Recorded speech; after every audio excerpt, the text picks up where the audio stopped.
The UFC has the best fighters in the world. It prides itself as the #1 promotion in the world. Therefore, you would think it's an accurate representation on who the best fighter of the world is. However, when you ask the UFC this question, this is what Dana White, UFC president, will say. John Jones, Anderson Silva, Ronda Rousey, Conor McGregor, GSP. One name that was never mentioned is Demetrious Mighty Mouse Johnson. Whenever anybody asks me who's the best fighter in the world, you're the guy. I appreciate it, man. Who the f is that guy? Demetrious Johnson is his name. Do not speak his name. Mighty Mouse. Demetrious Johnson's Mighty Mouse. He just has very few holes. Kicks like a Thai dude. Shoots a double leg like a good wrestling dude. Probably right now the best ever. The best ever, yeah, I agree. He has 13 consecutive title defenses. Why didn't you not mention him at all? But at the peak of his career as UFC champion, the UFC will release Demetrious Johnson, allowing him to sign with one. He has the lowest selling pay-per-view in the history of the UFC. This is potentially groundbreaking news. I heard you had something to do with it as well. The idea of a trade in mixed martial arts, can you remember this ever happening? I love the deal. I love it. Demetrious Johnson appears to be headed to one, and Ben Askren appears to be headed to the UFC.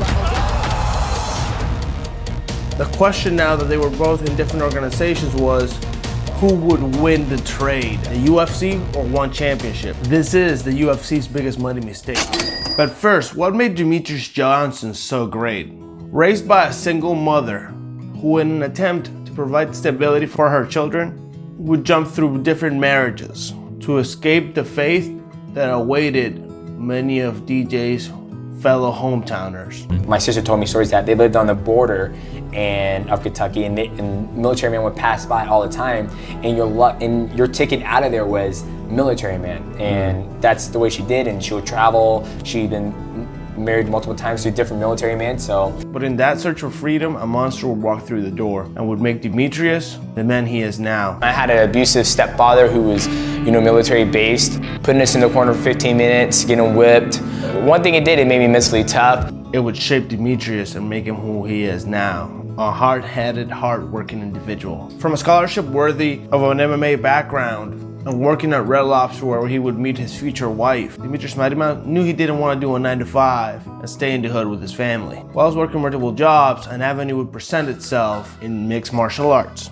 And his hard work would pay off, and glimpses of greatness would show off in his performances.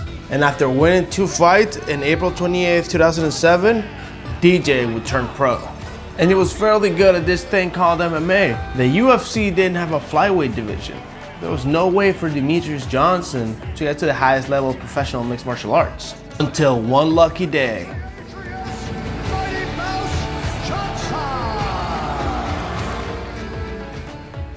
With a 10-1 record, DJ would get his first title shot in the UFC finally, against the consensus bantamweight GOAT, Dominic Cruz. And Demetrious Johnson would lose via unanimous decision. And still bantamweight champion of the world! But Demetrious Johnson just wasn't big enough for the division, and he had to move up in size considerably, a move that is considered brave as a UFC fighter.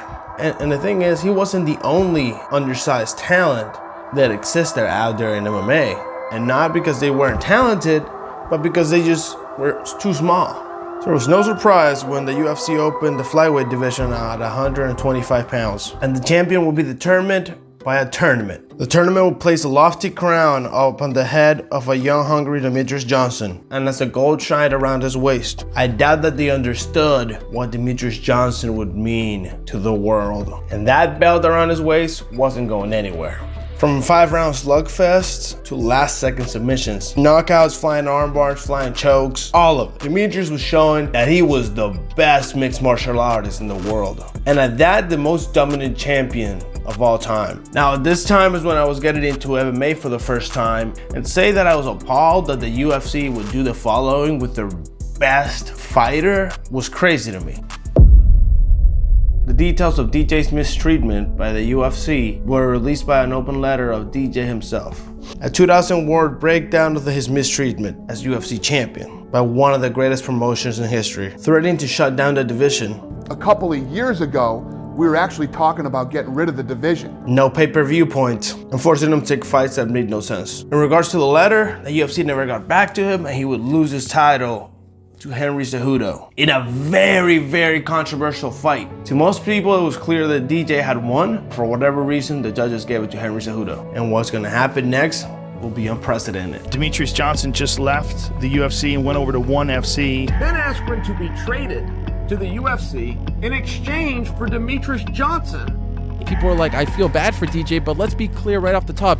You're really happy about this, correct? Yeah, I'm extremely happy. He's going to be fighting in an organization where he can knee a grounded opponent. I think to be considered one of the, the best to ever do it or best in this sport is you got to compete all around the world. Although the future of the flyweight division is now imperiled. ONE Championship is truly the home of martial arts. It's not just mixed martial arts. They have kickboxing, Muay Thai. He loves the idea of starting new in a new organization. DJ was finally free and was headed to Singapore.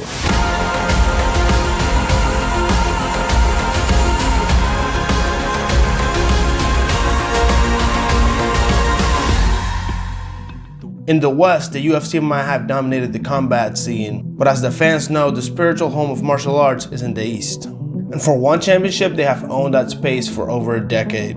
Rising from the ancestral ashes of Pride and Dream, the CEO of ONE wanted to give fans an organization that not only showcased honor and skill of the sport, but also would have the sport's greatest athletes. ONE Championship events include Muay Thai, grappling, kickboxing, and MMA. From fights to title fights, to tournament systems called the Grand Prix that harken back to the blood-infused Grand Prix back then. For Demetrious to cement his legacy, he understood that he had to face the warriors in the East to be considered the best of all time. And if there was any doubt to the level of competition that ONE had to provide, then just look at what happened to Demetrious' peers in its transition to ONE Championship. Eddie Alvarez. Sage Northcutt, but losing wasn't something exactly to worry DJ at this point. Wins and losses happen in mixed martial arts, but at the end of the day, I hope you can be focused on taking care of what matters most, which is your family. Despite what happens to those former UFC fighters that went to ONE Championship, Demetrious was not deterred at all. And to debut, Demetrious Johnson, a 3-stage Grand Prix with 8 men in competition for the tournament's belt. And ultimately, a shot at the man at the top of the division. Demetrious' mindset going into the first bout was focused and realistic of the challenge that faced him.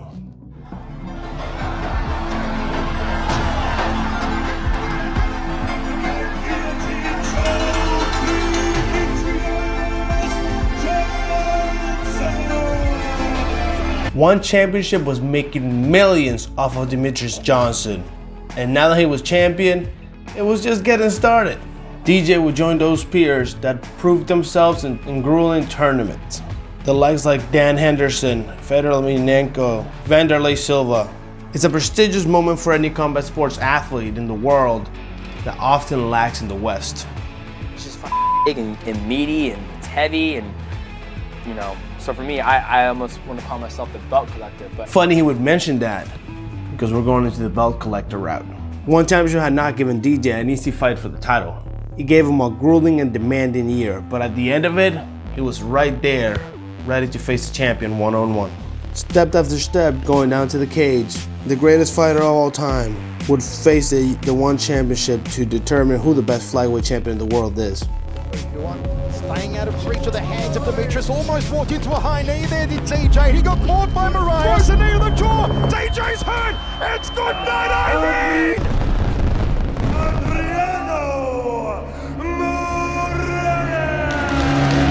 I'm so happy because Demetrious Johnson came to a championship, and opened this door for me again, one more door. So it gave the opportunity to test myself against him. I love the rules of ONE Championship, I've been in ONE Championship 8 years already. Hey, goodbye, brother.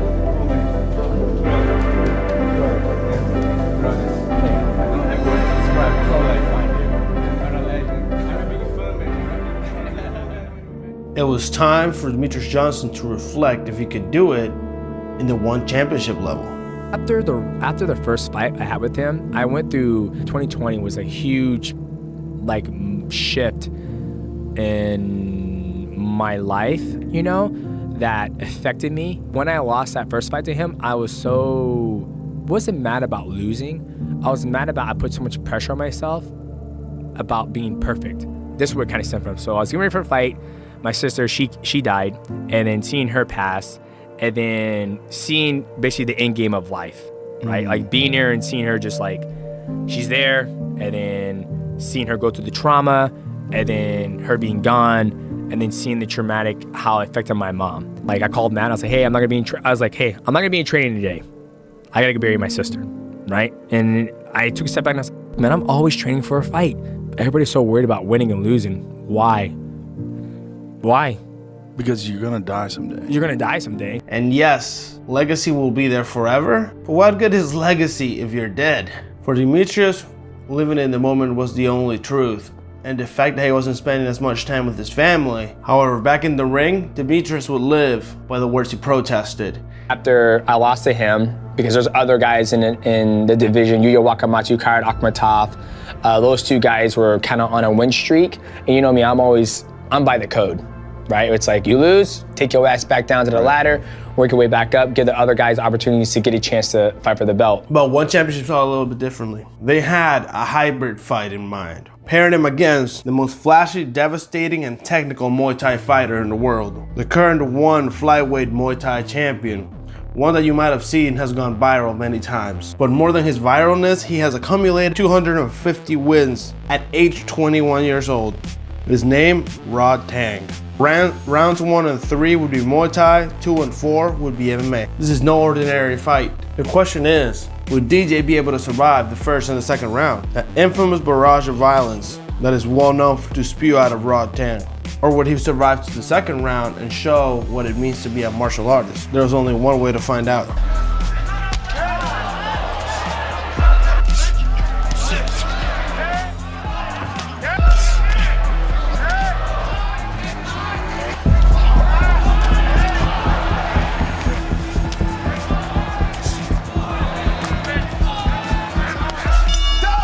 And we'll get into the second round of action.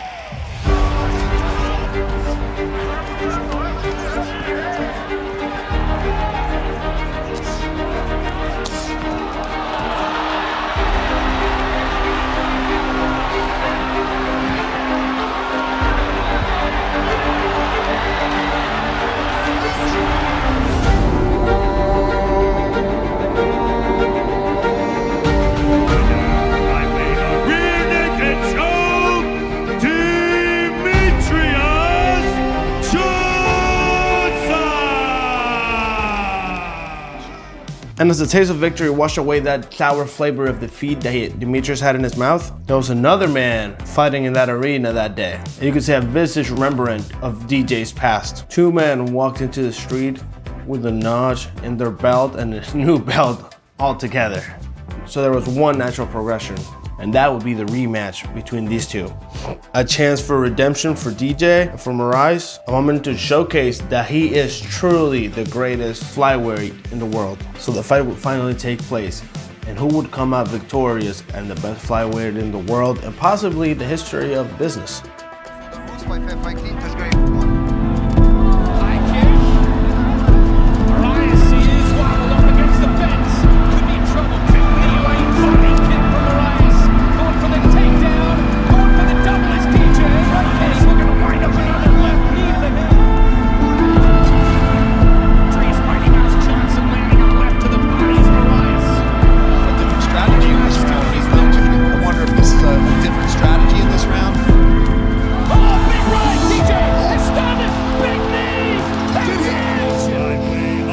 Demetrious Johnson would finally make it to the promised land and become the top fighter in ONE FC, making ONE FC millions of dollars due to the smart usage of Demetrious Johnson. However, in the UFC, what was the other equation of that trade?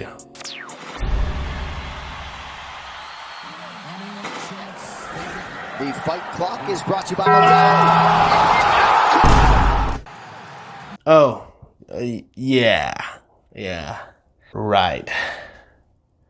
I mean, it's safe to say that the UFC made the wrong call here, and it cost them millions of dollars. And look, the UFC has made many mistakes, and that's completely fine. Any organization and any company does. In fact, you don't get to the level of the UFC without making a huge amount of mistakes. In fact, watch this video on how the UFC went from being an illegal sport to being one of the best sports in the world. You might be surprised with what you find out. I'll see you in that video. See ya! Ballin' now, skirt down, all of these diamonds sold. Bought them for me, but they're yours now. You could drink it, but take it slow. Ballin' for you, falling for you. Best fighter in the world? I'm working on it. Not quite there yet? Not quite there yet.